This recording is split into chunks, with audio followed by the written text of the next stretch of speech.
Hello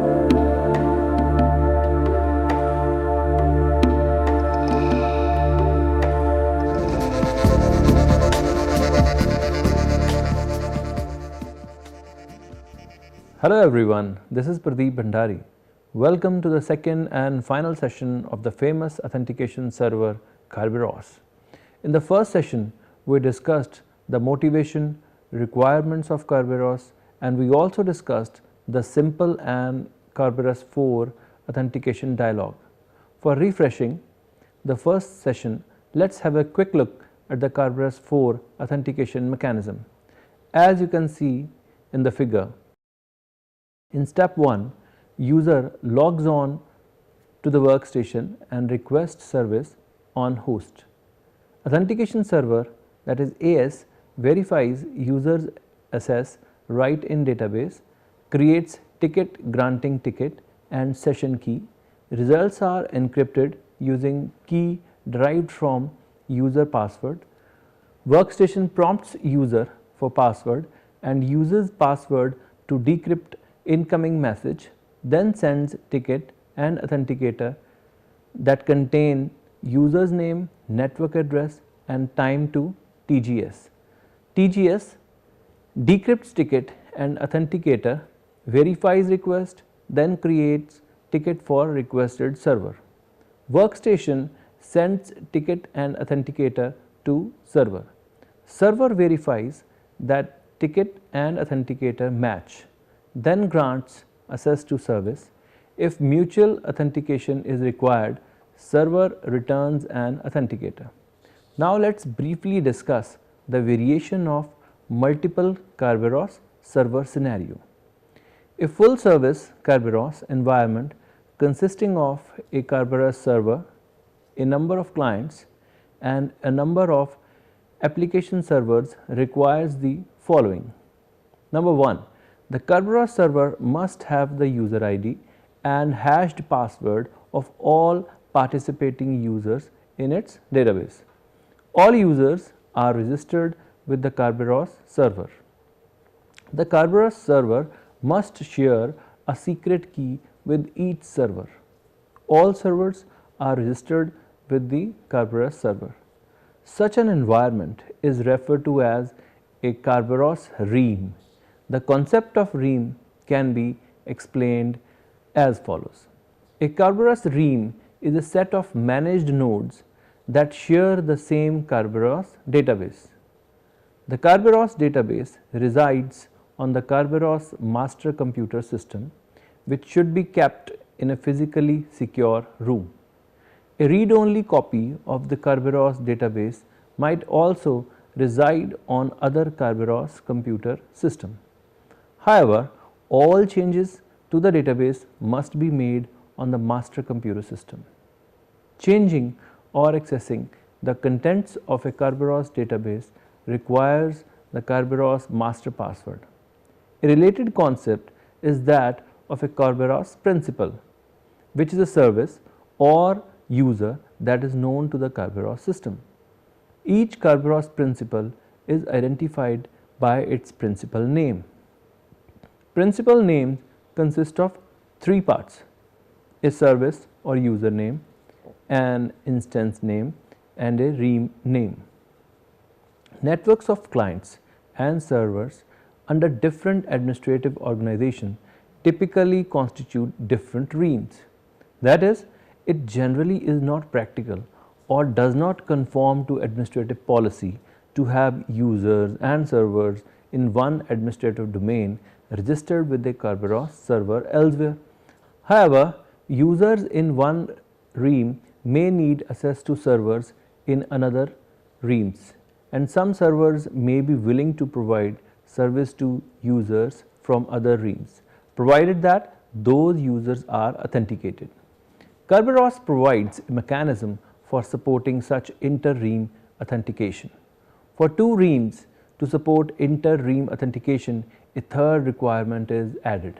That is, the Kerberos server in each inter-operating ream shares a secret key with the server in the other ream. The 2 Kerberos servers are registered with each other. The scheme requires that the Kerberos server in one ream trusts the Kerberos server in the other ream to authenticate its users. Furthermore, the participating servers in the second ream must also be willing to trust the Kerberos server in the first ream. With these ground rules in place, we can describe the mechanism as shown in figure. A user wishing service on a server in another ream needs a ticket for that server. The user's client follows the usual procedure to gain access to the local TGS and then requests a ticket granting ticket for a remote TGS, that is TGS in another ream. The client can then apply to the remote TGS for a service granting ticket for the desired server in the ream of the remote TGS. The authentication dialog is as shown on the screen.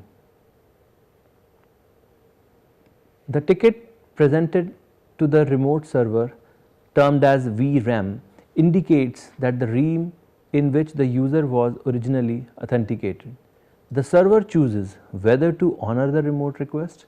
One problem presented by the foregoing approach is that it does not scale well to many reams. If there are n reams, then there must be n into n plus 1 by 2 secure key exchanges so that each Kerberos ream can interpret with all other Kerberos reams. That's it. With the Kerberos 4, now let's discuss the Kerberos version 5. Kerberos version 5 is specified in RFC 1510 and provides a number of improvements over version 4. To begin, we provide an overview of the changes from version 4 to version 5 and then look at the version 5 protocol. Now let's elaborate on differences between version 4 and 5. Version 5 is intended to address the limitations of version 4 in two areas: environmental shortcomings and technical deficiencies. Let us briefly summarize the improvements in each area. Kerberos version 4 was developed for use within the Project Athena environment and accordingly did not fully address the need to be of general purpose. This led to the following shortcomings. Encryption system dependence. The version 4 requires the use of DES. Export restriction on DES as well as doubts about the strength of DES were thus of concern. In version 5, ciphertext is tagged with an encryption type identifier so that any encryption technique may be used. Encryption keys are tagged with a type and a length, allowing the same key to be used in different algorithms and allowing the specification of different variations on a given algorithm. Second is Internet Protocol dependence. Version 4 requires the use of Internet Protocol addresses. Other addresses types such as the ISO network addresses are not accommodated. Version 5 network addresses are tagged with type and length, allowing any network address type to be used. Message byte ordering. In version 4, the sender of a message employs a byte ordering of its own, choosing and tags the message to indicate least significant byte in lowest address or most significant byte in lowest address. This technique works but does not follow established conventions. In version 5, all message structures are defined using abstract syntax notation, that is ASN.1, and basic encoding rules, which provide an unambiguous byte ordering. Then is ticket lifetime. Lifetime values in version 4 are encoded in an 8-bit quantity in units of 5 minutes.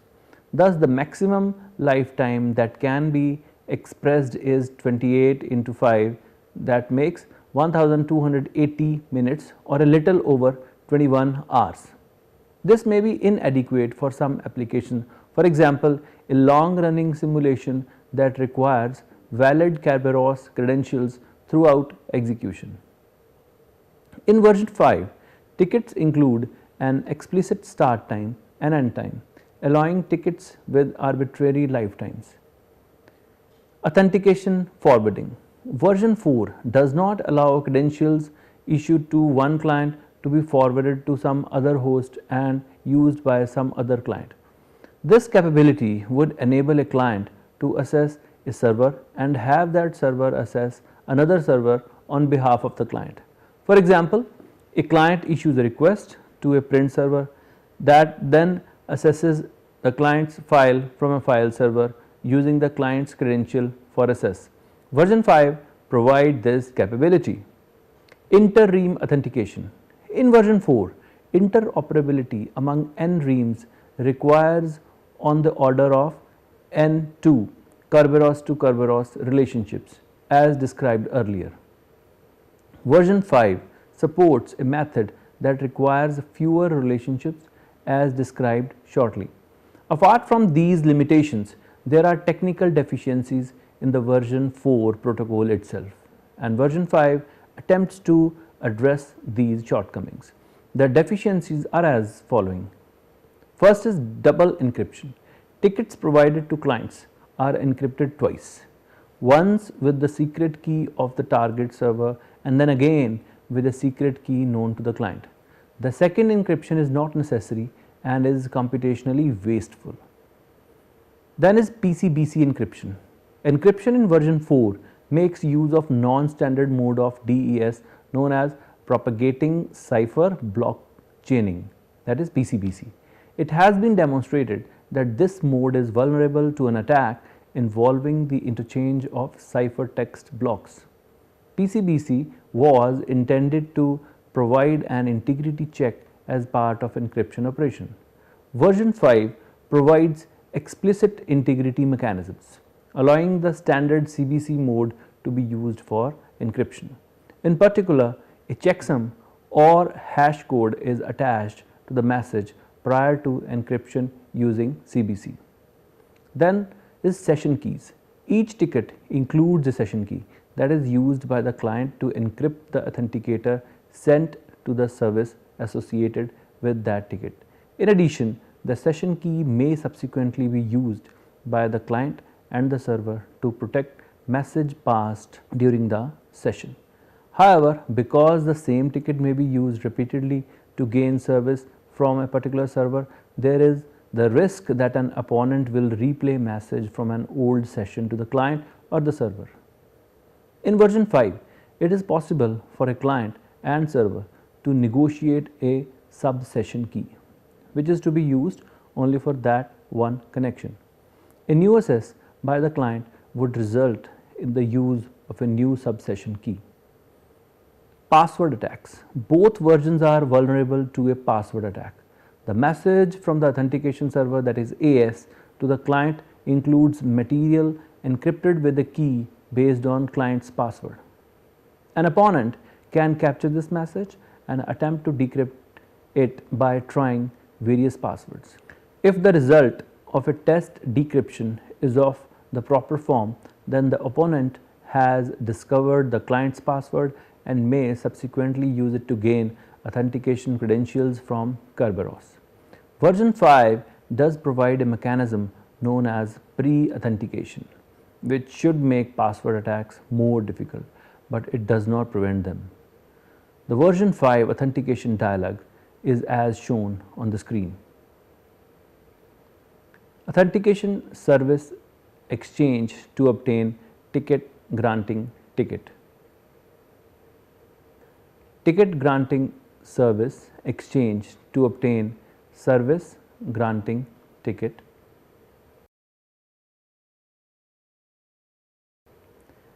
Client server authentication exchange to obtain service. First, consider the authentication service exchange. Message 1 is a client request for a ticket granting ticket. As before, it includes the ID of the user and the TGS. The following new elements are added. First is ream, indicates ream of the user. Options, used to request that certain flags be set in the return ticket. Times, used by the client to request the following time setting in the ticket from the desired start time for the requested ticket till the requested expiration time for the requested ticket, R time, requested renew till time. Nonce, a random value to be repeated in message to assure that the response is fresh and has not been replayed by an opponent. Message 2 returns a ticket granting ticket, identifying information for the client, and a block encrypted using the encryption key based on the user's password. This block includes the session key to be used between the client and the TGS times specified in message 1, the nonce from message 1 and the TGS identifying information. The ticket itself includes the session key, identifying information for the client, the requested time values, and flags that reflect the status of this ticket and the requested options. These flags introduce significant new functionality to version 5. For now, we defer a discussion of these flags and concentrate on the overall structure of the version 5 protocol. Let us now compare the ticket granting service exchange for version 4 and 5. We see that message 3 for both versions includes an authenticator, a ticket, and the name of requested service. In addition, version 5 includes requested times and options for the ticket and a nonce. All these functions similar to those of message 1. The authenticator itself is essentially the same as the one used in version 4. Message 4 has the same structure as message 2, returning a ticket plus information needed by the client. The latter encrypted with the session key now shared by the client and the TGS. Finally, for the client server authentication exchange, several new features appear in version 5. In message 5, the client may request as an option that mutual authentication is required. The authenticator includes several new fields which are as follows. Number 1 is subkey, the client's choice for an encryption key to be used to protect this specific application session. If this field is omitted, the session key from the ticket KCV is used. Then is sequence number, an optional field that specifies the starting sequence number to be used by the server for messages sent to the client during this session. Messages may be sequence number to detect replays. If mutual authentication is required, the server responds with message 6. This message includes the timestamp from the authenticator. Note that in version 4, the timestamp was incremented by 1. This is not necessary in version 5 because the nature of the format of messages is such that it is not possible for an opponent to create message 6 without knowledge of the appropriate encryption keys. The subkey field, if present, overrides the subkey field if present in message 5. The optional sequence number field specify the starting sequence number to be used by the client. Let's discuss ticket flags. The flag field included in the ticket in version 5 supports expanded functionality compared to that of available in version 4. The flags that may be included in a ticket are as follows. Number 1 is initial. This ticket was issued using the AS protocol and not issued based on a ticket granting ticket. Pre-authent. During initial authentication, the client was authenticated by the KDC before the ticket was issued. Then is HW authent, the protocol employed for initial authentication required for the use of hardware expected to be possessed solely by the named client. Renewable tells TGS that this ticket can be used to obtain a replacement ticket that expires at a later date. May post date tells TGS that a post dated ticket may be issued based on this ticket granting ticket. Post dated indicates that this ticket has been post dated. The end server can check the auth time field to see when the original authentication occurred. Invalid. This ticket is invalid and must be validated by the KDC before use. Then is proxyable, tells TGS that a new service granting ticket with a different network address may be issued based on the presented ticket. Proxy indicate that this ticket is a proxy. Forwardable tells TGS that a new ticket granting ticket with a different network address may be issued based on this ticket granting ticket. Forwarded indicates that this ticket has either been forwarded or was issued based on authentication involving a forwarded ticket granting ticket. The initial flag indicates that the ticket was issued by the authentication server AS, not by the TGS. When a client requests a service granting ticket from the TGS, it presents a ticket granting ticket obtained from the authentication server AS. In version 4, this was the only way to obtain a service granting ticket. Version 5 provides the additional capability that the client can get a service granting ticket directly from the authentication server. The utility of this is as follows. A server such as a password changing server may wish to know that the client's password was recently tested. The pre-authent flag, if set, indicates that when the authentication server received the initial request, it authenticated the client before issuing a ticket. The exact form of this pre-authentication is left unspecified. As an example, the MIT implementation of version 5 has encrypted timestamp pre-authentication enabled by default. When a user wants to get a ticket, it has to send to the authentication server a pre-authentication block containing a random co-founder, a version number and a timestamp encrypted in the client's password based key.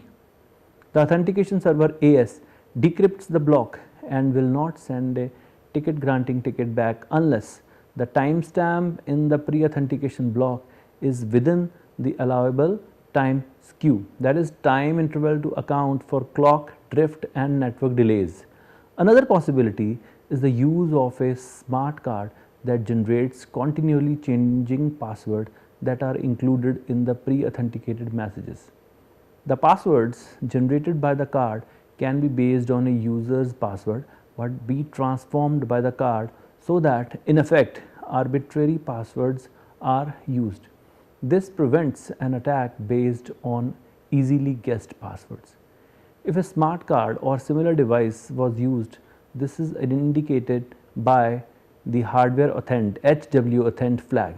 When a ticket has a long lifetime, there is the potential for it to be stolen and used by an opponent for a considerable period. If a short lifetime is used to lessen the threat, then overhead is involved in acquiring new tickets. In the case of ticket granting ticket, the client would either have to store the user's secret key, which is clearly risky, or repeatedly ask the user for a password. A compromise scheme is the use of renewable ticket. A ticket with the renewable flag set includes two expiration times, one for this specific ticket and one that is the latest permissible value for an expiration time. A client can have ticket renewed by presenting it to the TGS with the requested new expiration time. If the new time is within the limit of latest permissible value, the TGS can issue a new ticket with a new session time and a later specific expiration time. The advantage of this mechanism is that TGS may refuse to renew a ticket reported as stolen. The client may request that the authentication server AS provide a ticket granting ticket with the May post date flag set. The client can then use this ticket to request a ticket that is flagged as post dated and invalid from the TGS. Subsequently, the client may submit the post-dated ticket for the validation. This scheme can be useful for running a long batch job on a server that requires a ticket periodically. The client can obtain a number of tickets for this session at once with spread out time values. All but the first ticket are initially invalid. When the execution reaches a point in time when a new ticket is required, the client can get the appropriate ticket validated. With this approach, the client does not have to repeatedly use its ticket granting ticket to obtain a service granting ticket. In version 5, it is possible for a server to act as a proxy on behalf of a client, in effect adopting the credentials and privileges of the client to request a service from another server. If a client wishes to use this mechanism, it requests a ticket granting ticket with the proxyable flag set.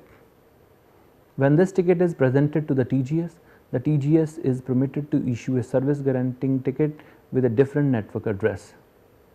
This latter ticket will have its proxy flag set. An application receiving such a ticket may accept it or require additional authentication to provide an audit trail. The proxy concept is a limited case of the more powerful forwarding procedure. If a ticket is set with the forwardable flag, a TGS can issue to the requester a ticket granting ticket with a different network address and the forwarded flag set. This ticket can then be presented to a remote TGS. This capability allows a client to gain access to a server on another ream without requiring that each Kerberos maintain a secret key with Kerberos server in every other ream. For example, ream could be structured hierarchically. Then a client could walk up the tree to a common node and then back down to reach the target ream. Each step of the walk would involve forwarding a ticket granting ticket to the next TGS in the path. So to conclude, Kerberos authentication server is very effective in corporate scenario to authenticate clients and server that add a significant layer of protection in terms of authentication and assess security. I hope you have enjoyed this session a lot. Thanks for watching this session.